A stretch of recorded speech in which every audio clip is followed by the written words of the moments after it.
बिस्मिल्लाहिर्रहमानिर्रहीम। Voice of crime में मैं हूं आपका मेज़बान शकील करार। आज हम बात करेंगे एफआईए में होने वाली भर्तियों और उसमें मुबीना तौर पर जालसाजी के बाद मुकदमात की इंदराज और गिरफ्तारियों के बाद जो सूरत हाल पैदा हो रही है उस पर हम करेंगे। हुआ कुछ इस तरह कि एफआईए जो पहले ही मुख्तलिफ अंदरूनी मसाइल का शिकार है, जो कि मसाइल ना होने के बायस है, खसूसन एहलकारों और अफसरान की शिद्दत से जो कमी महसूस की जा रही थी। बाकी वसाइल भी थे जो उसके पास नहीं थे। बारहा हुकूमतों को लिखा गया, कहा गया डीजीज की तरफ से, लेकिन अभी तक एफआईए के लिए अमली तौर पर कुछ न हुआ। मामूल की ये भर्ती थी। 24 सब इंस्पेक्टर्स की जब भर्ती का अमल शुरू हुआ और ओटीएस ओपन टेस्टिंग सर्विसेज के जरिए 24 सब इंस्पेक्टर्स की जो है वो भर्ती का अमल टेस्टिंग शुरू हुई और उस दौरान में एफआईए को काम को इत्तलात मिली कि इसमें कुछ गड़बड़ हुई है। वो गड़बड़ क्या थी?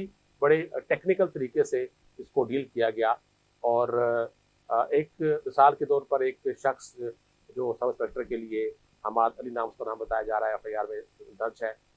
उसका नाम बताया जा रहा है कि उसका जो टेस्ट आया ओटीएस से, ओपन टेस्टिंग सर्विस से, उसमें उसके 79 मार्क्स थे और जब दोबारा से इन तमाम अफसरान की रीटेस्ट करने का फैसला किया गया और उनसे वही क्वेश्चन जो पहले ही ओटीएस उनसे ले चुका था, वही टेस्ट जब उनसे दोबारा लिए गए तो उसी हमाद अली का जो रिजल्ट था वो 42 नंबर का था। तो जब फिर उसके बाद किया ये कि क्योंकि इंक्वायरी शुरू हो चुकी थी बाकायदा तौर पर पिछले साल नवंबर 2019 में, तो उसके बाद जब दोनों का पेपर लेके एक ही शख्स का दो पेपर, जो पहले ओटीएस के जरिए दिया और जो बाद में एफआईए हुकाम ने उसका टेस्ट लिया, तो दोनों पेपर उठा के एफआईए ने अपने ही हेडक्वार्टर में मौजूद जो फॉरेंसिक लैब है, जहां पर दस्तखत और राइटिंग एक्सपर्ट बैठे हैं, उनसे उसकी रिपोर्ट मंगवाई और रिपोर्ट में ये इंकशाफ हुआ कि एक शख्स के दो पेपर है, दोनों पे उसकी राइटिंग और जो साइन है वो मैच नहीं करते। इसके बाद एफआईए हुकाम के कान खड़े हो गए कि मामला काफ़ी गड़बड़ है।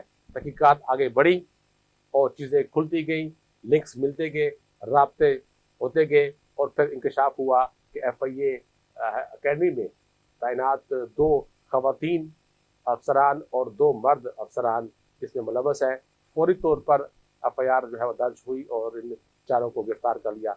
खवातीन और एक मुलजम की जमानत हो गई।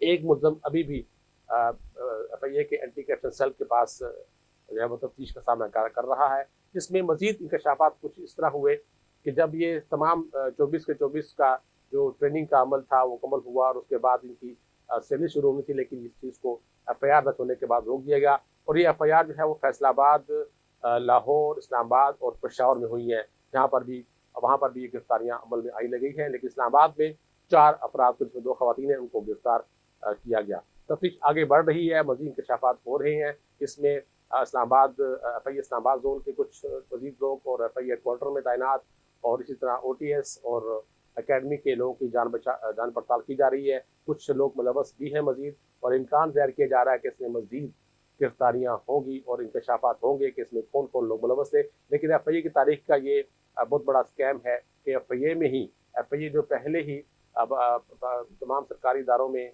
जो करप्शन होती है, माली करप्शन और बदनामी होती है, उसकी जांच पड़ताल करता है, उस पर कार्रवाई करता है, लेकिन अपने ही महकमे में मुबैना तौर पर माली लेन देन के ऊपर इस तरह के लोगों को टेस्ट करा के जली तरीके से उनको पास करा कर भर्ती कराने का जो सिलसिला शुरू हुआ था वो सामने आया है। और उसके बाद अब तमाम जो 24 अफसरान सब इंस्पेक्टर्स हैं, उनका जो अमल था वहीं पर रोक दिया गया है।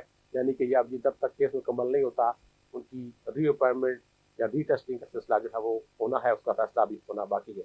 इसके साथ दो और चीज़ें हैं कि इस दौरान में गुज़श्ता साल 774 एहलकार जो है कांस्टेबल्स एफआईए के लिए भर्ती हुए थे, उनकी भर्ती का अमल भी मुकम्मल हुआ। लेकिन चूंकि इस पर सब इंस्पेक्टर्स की भर्ती में जालसाजी पकड़ी गई, एफआईआर हुई, तो उसके बाद उन 774 जो एहलकार है उनकी आगे जो ज्वाइनिंग का अमल है वो पहले कोविड की वजह से तातुल का शिकार था 6 माह तक, और अब एफआईआर जब हुई है गुज़श्ता दिनों तो उसके बाद उनकी ज्वाइनिंग का अमल भी रोक दिया गया है।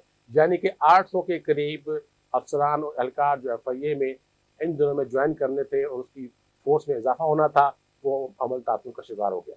इसके साथ एक और मज़ेदार बात, एक माह पहले वफाकी वज़ीर दाखिला शेख रशीद ने अपना चार्ज लिया और एफआईए हेडक्वार्टर का दौरा किया, जहाँ पर डीजी वाजिद ज़िया और दीगर हुकाम ने उनको FIA की कारकर्दगी के हवाले से, मेगा करप्शन केसेस के हवाले से ब्रीफिंग दी।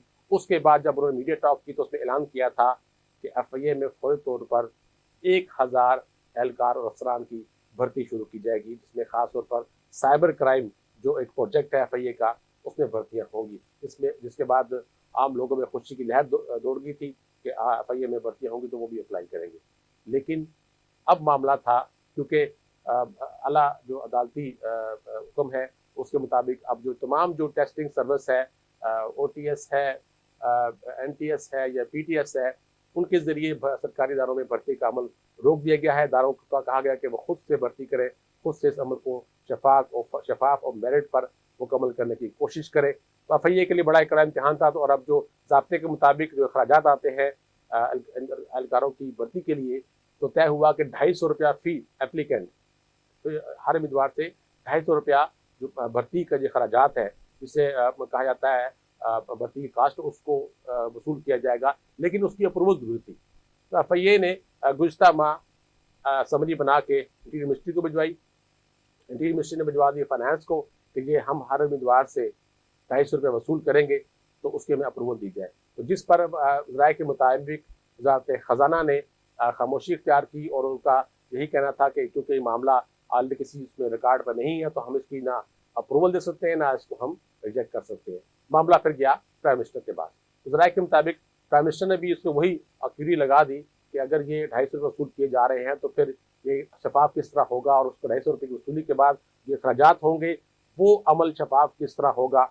उसके बाद फिर मामला आ गया इंटीरियर मिनिस्ट्री में, और इंटीरियर मिनिस्ट्री के हुकाम ने FIA के हुकाम को बताया। ज़राए के मुताबिक कि शेख रशीद वज़ीर दाखिला ने कहा कि जो भर्ती के अखराजात हैं वो वज़ारत दाखिला अदा कर देगी, तो वज़ारत दाखिला उम्मीदवारों से पैसे वसूल ना करे।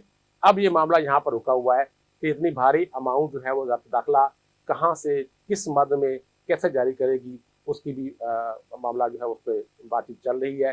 तो वो जो 1000 भर्ती का अमल था वो भी रुक गया, यानी कि 800 पहले ही ज़ेर ताब आ गए, FIR हो गई, उनकी ज्वाइनिंग का ट्रेनिंग का अमल रुक गया, तनख्वाहों का अमल रुक गया, और मजीद जो अगले महीने 1000 एहलकार भर्ती होने थे, उनकी जो अपॉइंटमेंट का सिलसिला है वो भी तातुल का शिकार हो गया। तो ये थी आज FIA की हवाले से एक अहम चीज़, जो डेवलपमेंट जो कुछ था चंद रोज से चल रही थी।